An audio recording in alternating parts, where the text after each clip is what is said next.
Okay. Or in the common first term that all Right. the three programs now have, there's a course called Introduction to Database and Database SQL. design and SQL. Yeah. Yeah. What happens in that course? In database design and SQL, you spend the first half of the course learning how to design a database. You design a database from just general information. Somebody comes in, a client comes in and says, I need a database that'll do this. And it's your job as the database designer to put, I need it to do this, and turn that into a database. In the beginning course, we start out with just raw data, example data. So here's raw data that we received from the client, and you take that, and in the first 4 weeks of the course, you can take that raw data and turn it into a real database with tables and rows and records and fields and columns, and you make a database. In the second half of the course, you learn structured query language, or you're introduced to structured query language. It's kind of a complex language, takes a long time to get very good at it, but in a very short time, you can get a little good at it. You can get to the point where you can add records, you can delete records, you can edit records, you can do all those little things that you do to a database. And that's what that introductory course does. We use Microsoft Access because it's easy and it's simple and it's readily available. And you can do it on your home PC without being connected to the internet, which a lot of students want to do. They don't want to be tied to the internet for everything that they do in that introductory course. So both CPDM and software engineering technology have two follow-up SQL courses. What happens in those beyond the introductory course? Those courses use a much more powerful program called Microsoft SQL Server, or it's known by the name Microsoft SQL Server. That is a server-based database instead of your little home PC-based. It's actually on a server here at the school. You go out on the internet and log into your database. Every student has their own database.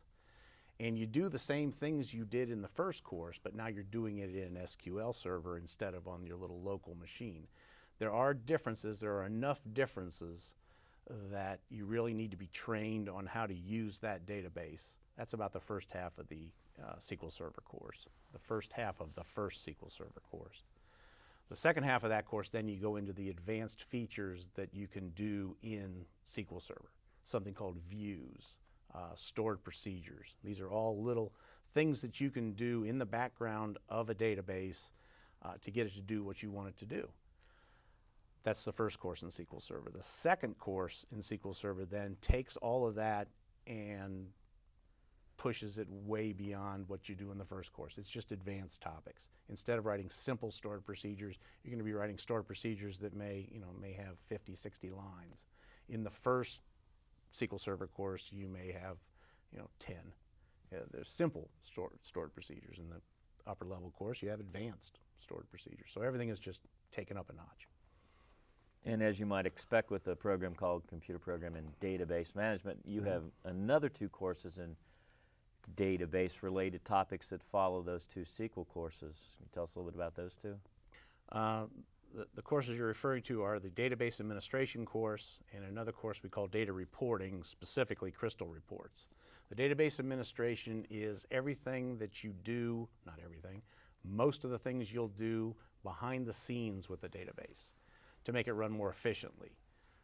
Databases, as you insert data and delete data and update data, the database starts to grow behind the scenes because there's data that's actually there's actually some trash data that sits in the background. That's not the right technical term, but so you can maintain that database, you can compact databases, and it essentially goes through with the software itself that controls the database will clean it up and make it run more efficiently, make it run faster, cleaner, and so on. So there's a whole course in administration where it's assumed you know how to build the database. Now let's figure out how to administer it, how to keep it running cleanly, and how to back it up, how to restore a database that needs to be restored, and all those things. The Data Reporting Crystal Reports. Crystal Reports is a software package that's very popular. A lot of companies use it. It's a way to extract data from the database and put it either into a report or into an internet report where And like, for example, you can set up a Crystal Reports interface where a user can go to the page, type in a few search criteria, pull data back from the database and have it in whatever format they choose. They can then save it as a PDF, they can save it as an Excel file, they can save it to an Access file.